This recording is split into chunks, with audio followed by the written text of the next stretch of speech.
Te invito para que oremos y pidamos la dirección de nuestro Señor para este momento. Gracias te damos, Padre, porque nos permites el poder estar nuevamente aquí. Venimos para adorarte, para glorificarte, pero también para escuchar tu voz. Háblanos a través de esta palabra que hemos leído y que el mensaje que nos tienes preparado para esta tarde lo podamos entender y sobre todo, Señor, entender qué es lo que quieres para nosotros. Te lo rogamos en el nombre de Cristo Jesús. Amén. Pueden tomar asiento, hermanos.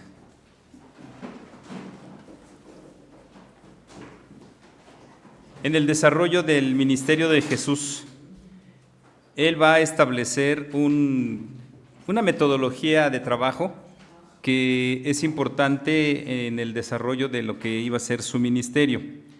No era trabajar él solo, que lo podía hacer, lo podía haber hecho él solito, podía haber hecho lo que quisiera, pero no fue de esa manera, sino que va a empezar a elegir a un grupo de personas a las cuales los va a instruir para que ellos a su vez instruyan a otros y así se vaya incrementando el número de quienes van a ser salvos.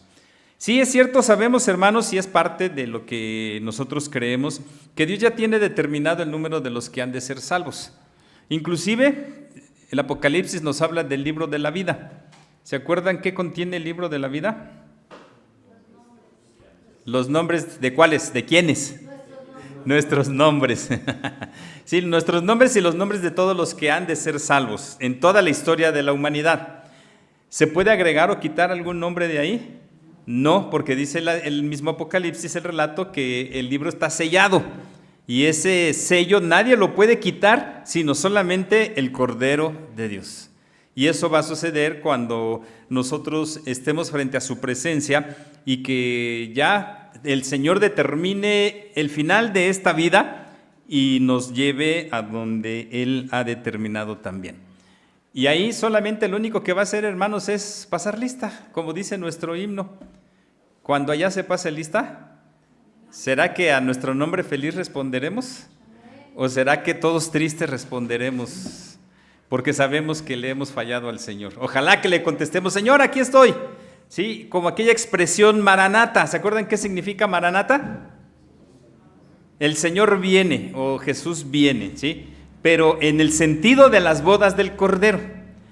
Pero bueno, entonces parte de la estrategia de Jesús es empezar a reunir gente, porque Él, dice la Escritura, que va a tener muchos discípulos, muchos discípulos. Y aquí vemos no solamente discípulos, sino vemos que la gente se agolpaba, dice ahí, sobre Él para oír. Aquí me voy a detener tantito. Esto significa, hermanos, que el Señor Jesús, en los mensajes que daba, mucha gente se acercaba. Unos por curiosidad, por saber quién era este hombre que hablaba y lo dice en alguna ocasión como quien tiene autoridad, ¿sí? Había gente que venía ante él por interés, porque ya se empezaba a circular la fama de que había sanado enfermos, había sacado demonios y bueno, varias cosas que hacía Jesús. Entonces, pues vienen ante él para ser sanados. Y otros sí con un interés muy particular de escuchar el mensaje que el Señor Jesús traía. Que como dice aquí, se agolpaba la gente para oír la palabra de Dios. ¿Qué se imaginan cuando dice aquí Lucas para oír la palabra de Dios, hermanos? ¿Qué no era escuchar las enseñanzas de Jesús? ¿Lo que Jesús decía no era la palabra de Dios? En cierto sentido sí. Sí era así, pero en cierto sentido también es no. ¿Por qué? Porque recuerden que la palabra de Dios ha sido dejada de manera escrita y en ese momento era lo que el pueblo de Israel conoce como la Torá, ¿sí? O el Pentateuco. Se tenían ya la mayoría, prácticamente todo lo que nosotros conocemos como el canon del Antiguo Testamento, ya se tenían los rollos, no en los libros como nosotros lo tenemos, sino en rollos, en pergaminos tenían cada uno de los escritos de lo que es los escritos de Moisés, como se le conocía, los profetas, y tenían también los poéticos, ¿sí? Era la colección de libros que para nosotros lo sabemos, pues es el Antiguo Testamento. Y entonces el Señor Jesús, no es que Él trajera un mensaje diferente. ¿Por qué? Porque Él se ceñía a la palabra de su Padre. ¿Cuántas veces les dijo? Lo que yo les digo es lo que mi Padre me ha dicho que les diga. Y aquí en este caso, pues hablaba acerca de la Escritura. ¿Se la sabía de memoria o no se la sabía de memoria, hermanos? Claro que se la sabía de memoria. Pues él era el autor, ¿sí? Y el autor se sabe lo que escribe. Bueno, eso se supone, ¿verdad? Porque ahora con eso de lo que en inglés le llaman el copy-paste, es decir, el copiar y pegar, pues ya los que escriben algunos ensayos pues ya no saben ni lo que ponen. Y luego más ahorita con eso de la inteligencia artificial, que nada más le pone ahí, escribe un ensayo sobre esto y la inteligencia artificial ahí pone todo lo que quiere poner, ¿sí? Entonces, hermanos, aquí no es entonces estrictamente hablando lo que Jesús les va a decir en sí, sino lo que la misma Escritura señala. Recuerden, hermanos, que la primera herramienta de Jesús en su ministerio y en su vida era la Escritura. Y el ejemplo más palpable lo tenemos cuando está en el desierto y llega Satanás y le empieza a plantear las tentaciones. Él responde con la Escritura. Sabemos, hermanos, que la Escritura para nosotros es la norma de fe y conducta. Y aquí lo que nos tiene que hacer pensar y reflexionar en esta primera parte, fíjense, en este primer versículo ya tenemos aquí una enseñanza. ¿Qué tanto sabemos de la Escritura, hermanos? ¿Qué tanto sabemos? Normalmente los libros que más conocemos pues son los de Génesis, Éxodo, de Levítico un poquito, de Números. Yo creo que ¿alguien se sabe el libro de Números? Y el libro de Números es un censo, ¿sí? Y eso es lo que a veces nos cuesta trabajo. ¿Por qué? Porque vienen genealogías y de la familia esta y pum, pum, y empieza a hablar de cuántos son y empieza a decir, pero no es nada más censo, sino también sigue trayendo historia, porque también Números relata historia. Deuteronomio, pues Deuteronomio es una síntesis de lo que fueron los otros 4 libros prácticamente, ¿sí? De ahí nos pasamos a Josué. ¿Qué tanto conocemos del libro de Josué? Jueces, ¿sí? ¿Qué tanto conocemos del libro de Jueces? ¿Sabían que por ejemplo, la toma de Jericó, la estrategia de la toma de Jericó se vuelve a repetir en el libro de Jueces? Ahí está, la misma manera, las trompetas sonando para derrotar al ejército enemigo, que fue la manera en que derribaron las murallas de Jericó, ¿sí? Y de ahí nos pasamos, y aquí sí, hermanos, créanme que ya no me da coraje, ya nada más digo, ay, porque llegamos a los libros históricos, los primeros 6 libros históricos. Pero son libros, no cartas. Y les digo esto porque siempre está Primera de Samuel, Segunda de Samuel. No es primera, es primero y segundo, primero y segundo, primero y segundo. Yo creo que quienes dividieron el libro mejor lo hubieran dejado completo, porque originalmente, hermanos, son libros completos. O sea, los 2 libros de Samuel son uno solo, los 2 de Reyes son uno solo y los 2 de Crónicas son uno solo. Obviamente, pues se les hizo demasiado largo. Por eso es que lo dividieron, pero nos ha causado ese problema. Pero ¿qué tanto sabemos? ¿Qué relata la historia del primer libro de Samuel, hermanos? ¿Qué relata la historia qué historia relata segundo de Samuel? O sea, son detalles, hermanos, que tendríamos que considerar en nuestro conocimiento de la Escritura. Y eso sin mencionar los profetas mayores y los profetas menores, ¿sí? Entonces, sí, para nosotros la reflexión es conocer la Escritura. Saberla. ¿Por qué, hermanos? Porque esa es la herramienta que nosotros debemos utilizar para responder a los ataques del enemigo. La armadura de Dios, ¿recuerdan lo que dice Pablo? Menciona algunos elementos de la armadura. Y de los 6 elementos que menciona, 5 son de defensa y 1 de ataque. ¿Y cuál es el arma de ataque? La espada, que es la palabra de Dios. Entonces la palabra de Dios la debemos utilizar para atacar y contrarrestar los ataques de Satanás. Entonces, hermanos, esta es la primera enseñanza que nos deja de esto. La gente entonces se agolpaba para oír la palabra de Dios. Bueno, dice que él vio 2 barcas que estaban cerca de la orilla del lago y los pescadores, habiendo descendido de ellas, lavaban sus redes. Y por lo que dice el relato, más adelante, cuando el Señor les dice, lancen las redes, ¿se acuerdan qué dicen ellos? Pues, Señor, ya las lanzamos y no hemos pescado nada. Y aquí pues las estaban preparando para regresar otra vez al mar, bueno, en este caso el lago, regresar a las profundidades del lago y poder tratar de ver si pescaban algo. Bueno, entrando en una de aquellas barcas, la cual era de Simón. Y aquí me quiero detener otro tantito. Simón sabemos que es Pedro, ¿sí? ¿Cuál es el concepto que tenemos de Pedro en términos económicos, hermanos? Si lo vemos en términos educativos, ¿qué decimos de Pedro?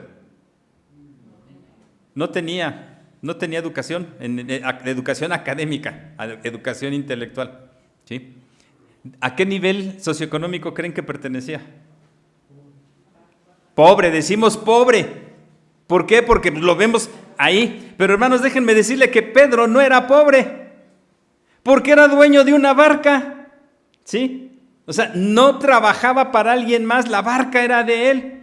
Obviamente también tenía otra propiedad, su casa, ¿sí? Entonces, digámoslo así, que Pedro era de la clase media, ni tan alta ni tan baja, pero más o menos de la clase media, porque para tener una barca en aquellos entonces no era tan fácil.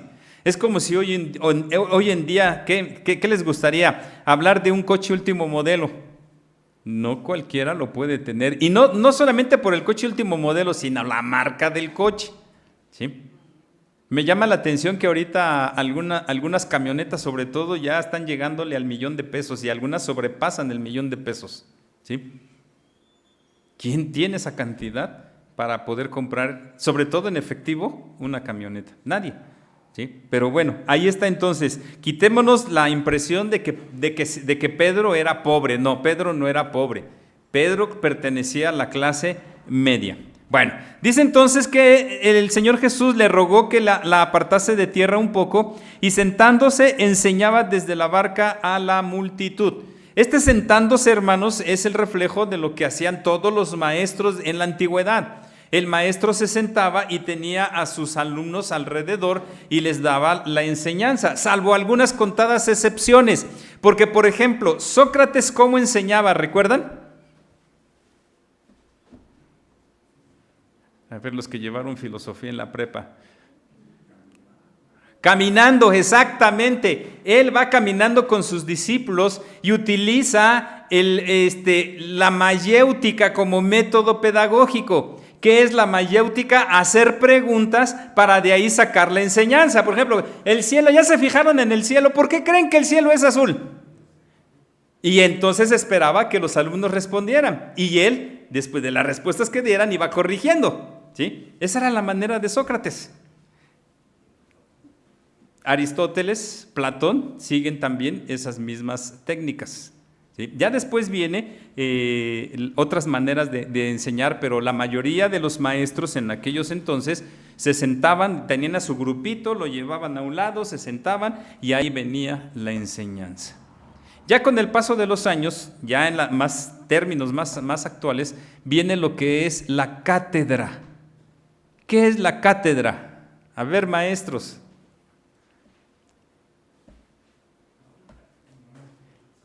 Ya es en un aula, pero es digámoslo así, hermanos, que ahorita es una cátedra, porque tenía un atril y desde el atril el maestro daba las clases. No tenía el escritorio y el pizarrón, bueno, algunos sí, pero la mayoría era en el atril. Esa era la cátedra. Y ya fueron después cambiando los modelos educativos hasta lo que tenemos hoy en día con lo que es el aprendizaje significativo, la enseñanza a través de las competencias, a través de proyectos y bueno, todo lo que es la nueva escuela, tanto mexicana como a nivel mundial. Pero bueno, Jesús utiliza este método tradicional de sentarse y enseñar la palabra de Dios. ¿Qué enseñaba? ¿Qué era lo que Jesús enseñaba, hermanos, de la palabra de Dios? Él lo resumió en dos temas y lo dijo desde su primer mensaje. ¿Se acuerdan del primer mensaje de Jesús? Arrepentíos porque el reino de los cielos se ha acercado. El arrepentimiento y el reino de los cielos. Y Jesús constantemente les hablaba de esos temas. Y quien lo retoma, quien toma esos temas es Mateo. Si ustedes leen Mateo, se van a encontrar que, y les refirió esta palabra diciendo, el reino de los cielos es semejante a, el reino de los cielos es semejante a, siempre comparando el reino de los cielos con vivencias de las personas y de tal manera que le pudieran entender las lecciones. Entonces el Señor Jesús predicaba el Evangelio. ¿Y en qué consiste el Evangelio? Pues precisamente en el arrepentimiento para perdón de pecados y de eso llegar a la vida eterna a través de Él. Porque Él mismo más adelante, no en estos Evangelios, sino en el de Juan lo señaló. Yo soy el camino, la verdad y la vida, y nadie puede venir al Padre si no es a través de mí. ¿Sí? Entonces Jesús desde un principio enseña el Evangelio. Y bueno, cuando terminó de hablar, le dijo a Simón, boga mar adentro y echad vuestras redes para pescar. Respondiendo Simón le dijo, Maestro, toda la noche hemos estado trabajando y nada hemos pescado, mas en tu palabra echaré la red. Otro detalle aquí de Pedro que va a ser importante porque, ¿de qué otra manera conocemos a Pedro, hermanos? Por su carácter impulsivo, no reflexivo, y bueno, ¿mande? Visceral, ¿sí? Visceral. Actuaba con las vísceras y no con el cerebro. Entonces, hermanos, ¿por qué Simón era de esa manera? En parte por el grupo al que pertenecía. Él pertenecía a un grupo político llamado Zelotas, ¿sí? Que ellos esperaban que el Mesías fuera alguien que organizara un ejército y fuera a derrocar al imperio que estaba en ese momento, que era el Imperio Romano. Entonces, en cierta manera, y claro, a él le ayudaba en ese sentido, vamos a ponerlo entrecomillado, las labores a las que se dedicaba. Pero, hermanos, la pesca no requiere de hombres impulsivos. La pesca requiere de hombres pacientes, porque hay que esperar los tiempos para la pesca. No es en cualquier momento, no es de rápido ya, sino hay que esperar el tiempo indicado para la pesca. Y son los contrastes, hermanos, que encontramos en la vida de Pedro.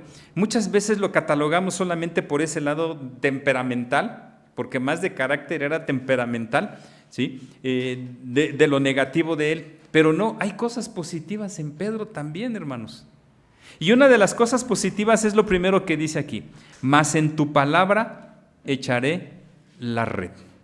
¿Qué nos indica esto? Que Pedro le cree a Jesús. Y lo dice, mira, hemos estado trabajando toda la noche, no hemos pescado absolutamente nada. Imagínense, hermanos, en ese momento, a la mañana siguiente, ¿cómo estaría Pedro? ¿Estaría así listo para salir a la pesca? No, ya estaría cansado, todo desvelado, a lo mejor con hambre, porque en la noche pues, a lo mejor no les dio tiempo de comer. Y bajo esas circunstancias, recibir la orden de vamos, avienta las redes para pescar, así como que, ay, déjame descansar, Señor, pero no. Él le dijo, en tu palabra echaré la red. Claro, ¿qué pasó con Pedro, hermanos? Realmente no sabemos qué fue lo que hizo cambiar a Pedro, que cuando allá en el huerto del Getsemaní, que fue donde fue lo más, digamos así, peligroso para Pedro, ahí reaccionó, inclusive, ¿se acuerdan? Sacando su espada y queriendo empezar precisamente a defender a Jesús por la violencia, ¿sí? Entonces, tenemos estos contrastes en la vida de Pedro. Pero aquí, hermanos, el pasaje dice, habiéndolo hecho, encerraron gran cantidad de peces y su red se rompía. Entonces hicieron señas a los compañeros que estaban en la otra barca para que viniesen a ayudarles y vinieron y llenaron ambas barcas de tal manera que se hundían. Otra enseñanza que nos deja este texto, hermanos, para nosotros hoy en día. ¿Qué tanto le creemos al Señor? ¿Realmente le creemos lo que Él nos pide a través de su palabra? ¿Estamos convencidos de lo que Dios nos está pidiendo, aun cuando vaya en contra de nuestros propios intereses, propósitos y proyecciones personales? Esto es algo interesante, hermanos, porque no es lo mismo creer en Dios, recuerden, que creerle a Dios. Creer en Dios, cualquiera cree en Dios. Cualquiera. Hasta Satanás, dice la Escritura. Y Satanás tiembla. ¿Sí? ¿Nosotros temblamos ante Dios, hermanos? Ya no temblamos ante Dios. Esa es una realidad. Y nos olvidamos de Proverbio 1:7. ¿Qué dice Proverbios 1:7? El principio de la sabiduría es el temor de Jehová. Hemos perdido el temor del Señor, hermanos. Y por eso hemos dejado de ser sabios. Y nos hemos convertido, ¿qué sería lo contrario de ser sabio? Necio. Nos hemos convertido en necios. ¿Por qué necios, hermanos? Porque sabiendo lo que tenemos que hacer, no lo hacemos. Aquí Jesús le está diciendo a Simón, ve y echa las redes. Él le presenta un argumento y con ese argumento se pudo haber sostenido y le pudo haber dicho a Jesús, mira maestro, me digas lo que me digas, no hay peces. Ya pasamos toda la noche y no hemos encontrado ningún pez. Es en vano que vayamos y echemos la red. Mejor, ¿qué te parece si otro día lo hacemos? A lo mejor por ahí puede ser que encontremos más peces otro día. Pero no, cuando Jesús le dice, echen las redes, Pedro, como lo dice aquí, en tu palabra voy a echar la red. Y la respuesta ahí estuvo, hermanos. Ahí estuvo la respuesta. Entonces, viendo esto, dice el versículo 8, Simón Pedro cayó de rodillas ante Jesús diciendo, apártate de mí, Señor, porque soy hombre pecador. Cumpliendo lo que es el mensaje, el arrepentimiento. Pedro se arrepiente de sus pecados y reconoce que está mal delante del Señor. Pedro va entendiendo lo que significa el Evangelio y que ese mensaje lo tiene que llevar a una transformación interna de su vida. Lamentablemente les digo, algo pasó en esos 3 años que, Pedro realmente sufre esa transformación hasta ya cuando Juan dice que se encontró Jesús con él y le dice, apacienta mis corderos, apacienta mis rebaños. Cuando lo cuestiona, ¿me amas?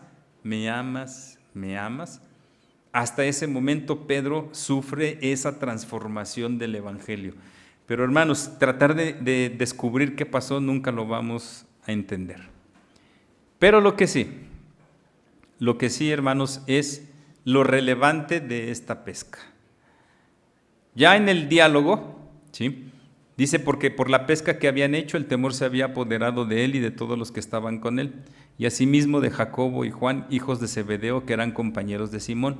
Pero Jesús dijo a Simón, no temas, desde ahora serás pescador de hombres.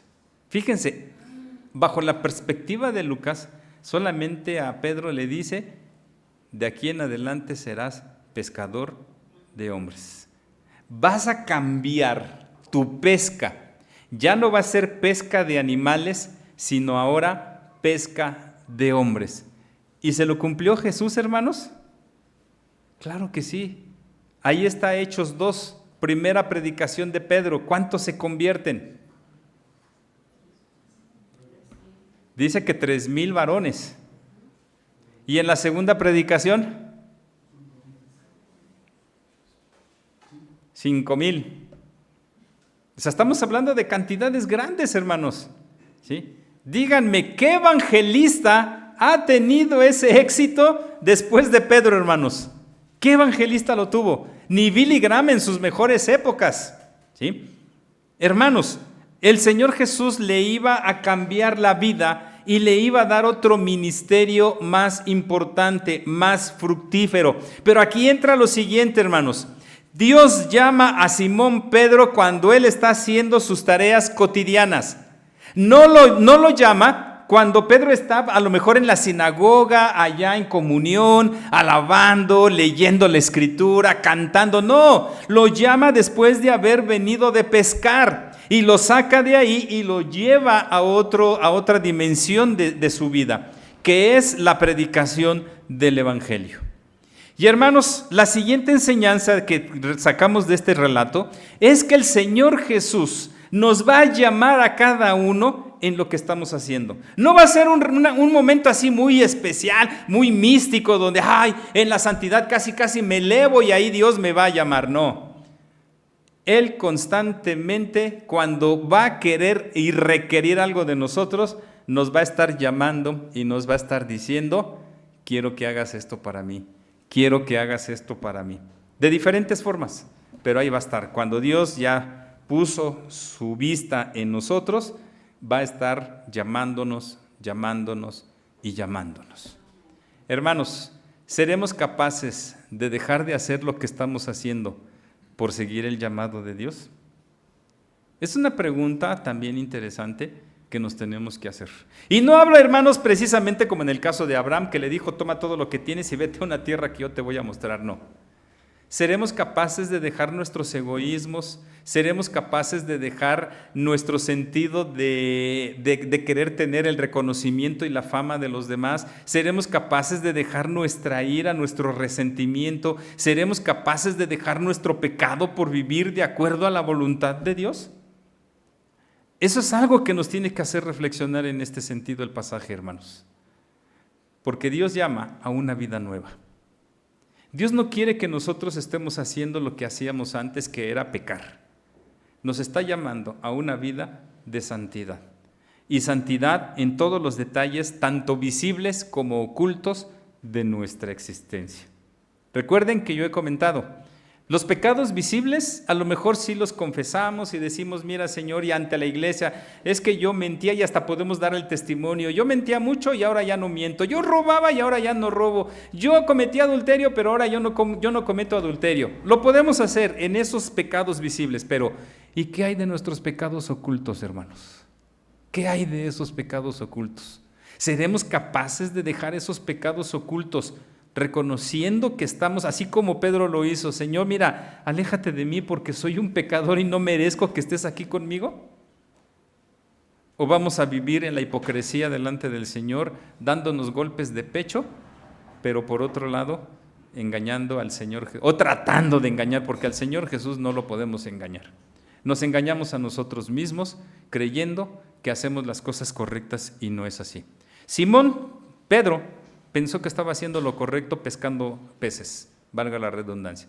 Pero el Señor Jesús le dijo, no, de aquí en adelante tú vas a ser pescador de hombres. Cuando trajeron a tierra las barcas, dejándolo todo, le siguieron. ¿Seremos capaces de dejar todo nuestro pecado y seguir a Jesús? Ojalá, hermanos, ojalá que lo podamos hacer. Y vean cómo se va dando.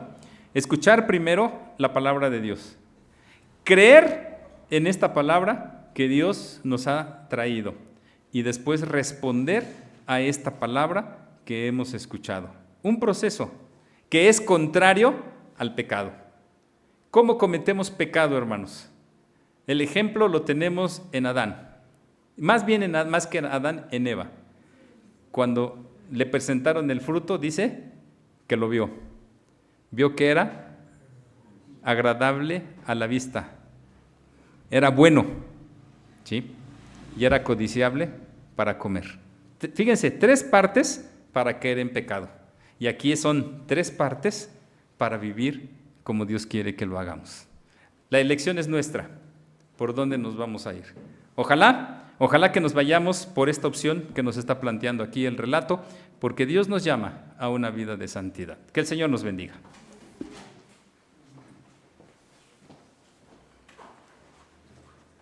Gracias a Dios por su palabra que nos, en esta tarde, a través del mensaje, nuestro Dios lo acaba de hacer a través